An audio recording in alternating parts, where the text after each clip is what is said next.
السلام علیکم ورحمۃ اللہ وبرکاتہ۔ ناظرین کرام، حضرت مولانا سجاد نعمانی صاحب کو مباہلے کی دعوت دی گئی اور کیوں دی گئی اور دعوت دینے والے کون ہیں، ہم اس ویڈیو میں تفصیل کے ساتھ جانیں گے۔ لیکن اس سے پہلے آپ یہ سمجھ لیں کہ مباہلہ کس کو کہتے ہیں۔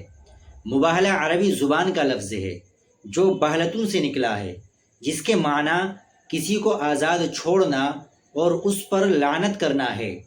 اسلامی اصطلاح میں مباہلے سے مراد یہ ہے کہ جب دو مخالف فریق کسی مذہبی یا اہم معاملے میں حق اور باطل کا فیصلہ نہ کر پا رہے ہو تو وہ ایک جگہ جمع ہو کر اللہ کے حضور یہ دعا کرتے ہیں کہ جو فریق جھوٹا ہے اس پر اللہ کی لعنت اور عذاب نازل ہو۔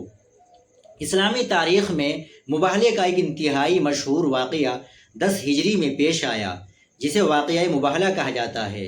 خلاصہ، مباہلہ جھوٹے پر اللہ کی لعنت کی بد دعا کرنے کا نام ہے اور یہ حق کو ثابت کرنے کا آخری روحانی طریقہ کار ہوتا ہے۔ ناظرین کرام، اب دیکھ لیتے ہیں کس وجہ سے حضرت مولانا سجاد نعمانی صاحب کو مباہلے کی دعوت دی گئی اور وہ کیا وجہ تھی۔ آپ اس ویڈیو کے اندر حضرت مولانا سجاد نعمانی صاحب کی تمام باتوں کو سماعت فرمائے اور جس کی وجہ سے مباہلے کی دعوت دی گئی وہ الفاظ بھی اور وہ باتیں بھی سماعت فرمائے۔ مولانا کی حسنات کو قبول فرما لے، اور جو علمی فکری غلطیاں ان سے کچھ سرزد ہوئیں اور ہم ویڈیو سب کو آخر تک دیکھتے خطا و رہیے۔ نسیان کے پتلے ہیں، ان کو اللہ تعالیٰ معاف فرما دے۔ مولانا کی شخصیت کا ایک پہلو بہت زیادہ مشہور ہو گیا، ان کے افکار کا، ان کے خیالات کا، خاص طور پر صحابہ کرام بالخصوص سیدنا معاویہ رضی اللہ عنہ کے بارے میں ان کی تعبیرات، ان کے الفاظ، ان کے خیالات، ان کی آراء یہ مشہور ہو گئیں اور اس کی وجہ سے بہت نقصان ہوا۔ جو فائدہ امت کو ان کے علم سے پہنچ سکتا تھا اس میں بڑی رکاوٹ آ گئی۔ میرا ان سے بالکل بچپن سے تعلق رہا ہے، ہم ایک دوسرے کے رازدار رہے۔ میں الحمدللہ اس بات کی گواہی دیتا ہوں کہ نوجوانی کی وہ عمر جو اکثر کچھ نہ کچھ غلطیاں کروا ہی دیتی ہے، میرے علم اور مشاہدے کے مطابق وہ اس عمر سے بھی بالکل پاک صاف گزرے۔ نگاہوں پر بڑا قابو تھا اور اپنے نفس پر کنٹرول تھا۔ غصہ ان کے مزاج میں ضرور رہا اور اس کا کبھی کبھی اظہار ہو جاتا تھا، لیکن مجموعی طور پر حسنات کے پہلو بہت غالب تھا۔ میں اس وقت کوئی تفصیلی بات نہیں کر سکتا، یہ تعزیتی پیغام ریکارڈ کرا کر وائرل کرنے کا بھی میرا ارادہ نہیں تھا، لیکن بعض معتبر علماء کرام نے مجھ سے یہ فرمائش کی کہ میری طرف سے کوئی پیغام یا بیان آ جانا چاہیے، آخر تک دیکھتے رہیے گا۔ جن میں خاص طور پر قابل ذکر بھیونڈی کے حضرت مولانا مفتی حذیفہ صاحب، جو اکابر علماء دیوبند کے معتمد ہیں، جمعیت علماء ہند کے مہاراشٹر کے ذمہ داروں میں سے ہیں، ان کی طرف سے باصرار یہ فرمائش ہوئی تو میں نے مناسب سمجھا کہ چند کلمات کہہ دوں۔ ایک انسان کے اندر حسنات بھی ہوتی ہیں اور کچھ سیئات بھی ہوتی ہیں۔ ہم لوگ تو خطا و نسیان کے پتلے ہیں، جیسے میں نے ابھی عرض کیا تھا۔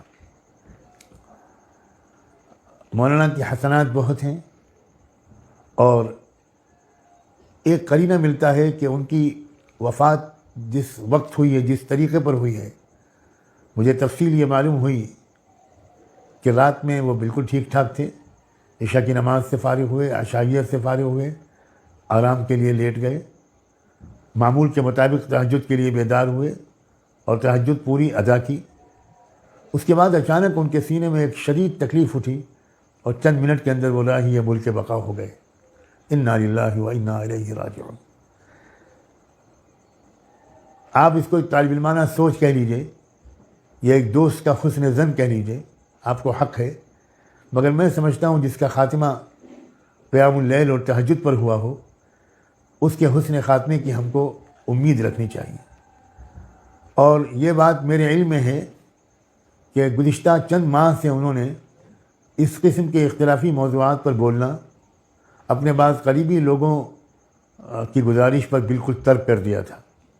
شاید ان کو خود بھی احساس ہوا ہو کہ اس قسم کے خیالات کے اظہار سے امت کو ویڈیو کو فائدہ نہیں آخر پہنچ تک رہا، دیکھتے رہیے گا۔ نقصان ہی پہنچ رہا ہے۔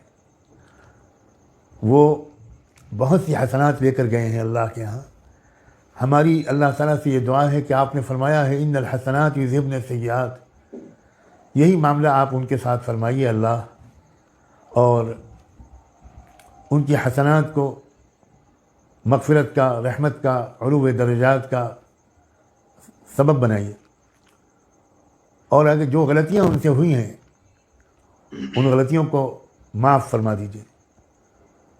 الحمدللہ مجھے یہ جان کر بھی بہت اطمینان ہوا کہ ہمارے محترم قائد جماعت دیوبند کے اس وقت کے سب سے بزرگ عالم دین حضرت مولانا سید ارشد مدنی نے بھی اسی قسم کے خیالات کا اظہار کیا ہے، اور اس پر زور دیا ہے کہ دارالعلوم دیوبند کا مسلک اعتدال کا مسلک ہے، علمی وقار اور متانت کا مسلک ہے، اور وسعت ظرفی کا مسلک ہے۔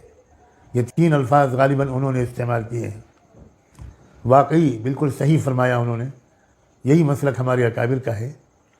ہم مولانا سلمان صاحب کی ان آراء سے متفق نہیں ہیں جن سے جمہور علماء کو اتفاق نہیں ہے، اور ان کی ان حسنات کے بہت قائل ہیں جن کا ایک زمانہ گواہ ہے، اور میں خاص طور پر ان کے قریبی ساتھی ہونے کی حیثیت سے ان کی بہت سی حسنات سے واقف ہوں، اور اللہ تعالیٰ سے یہ دعا کرتا ہوں کہ اللہ ربنا اغفر لنا ولاخواننا الذین سبقونا بالایمان ولا تجعل فی قلوبنا غلا للذین آمنوا۔ اس پر بھی بہت زور دے کر دعا مانگنے کی ضرورت ہے کہ ولا تجعل فی قلوبنا غلا للذین آمنوا، آمین برحمتک یا ویڈیو کو ارحم آخر تک الراحمین۔ دیکھتے رہیے گا۔ میری سب خواتین و حضرات سے یہ درخواست ہے کہ مولانا علیہ الرحمہ کے لیے دعائے مغفرت کا اور اصال ثواب کا اہتمام کریں۔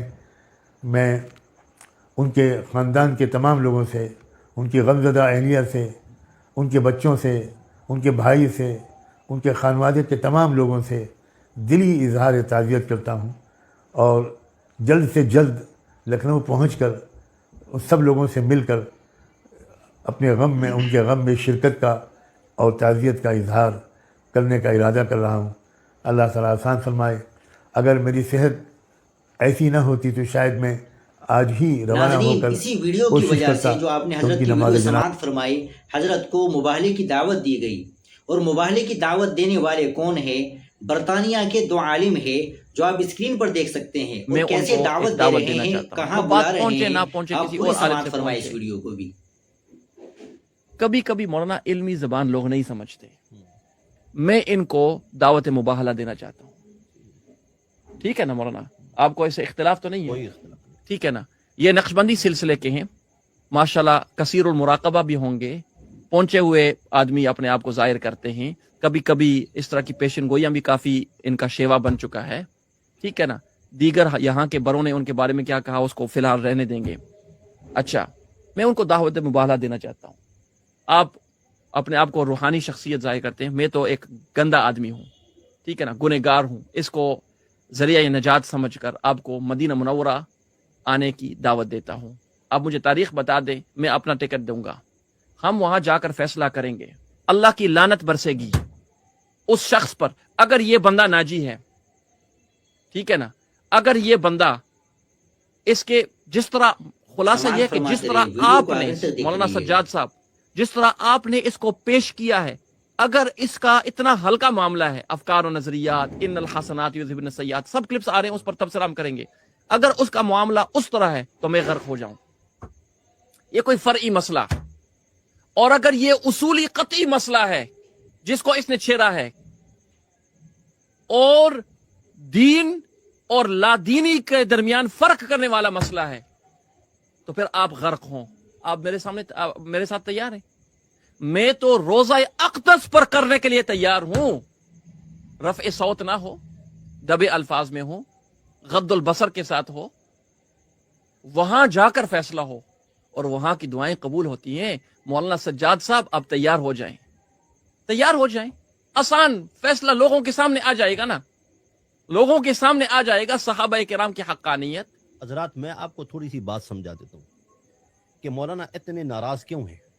مولانا صرف مولانا نہیں، ہم اور لاکھوں افراد، لاکھوں علماء کیوں اتنے ناراض ہیں؟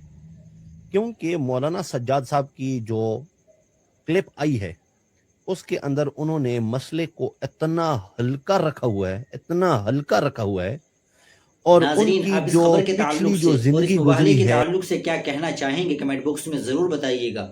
ویڈیو کو لائک اور شیئر بھی ضرور کر دیجیے گا. آپ ہمارے چینل پر نئے ہو تو چینل کو ضرور سبسکرائب کر لیجیے گا. السلام علیکم ورحمۃ اللہ وبرکاتہ.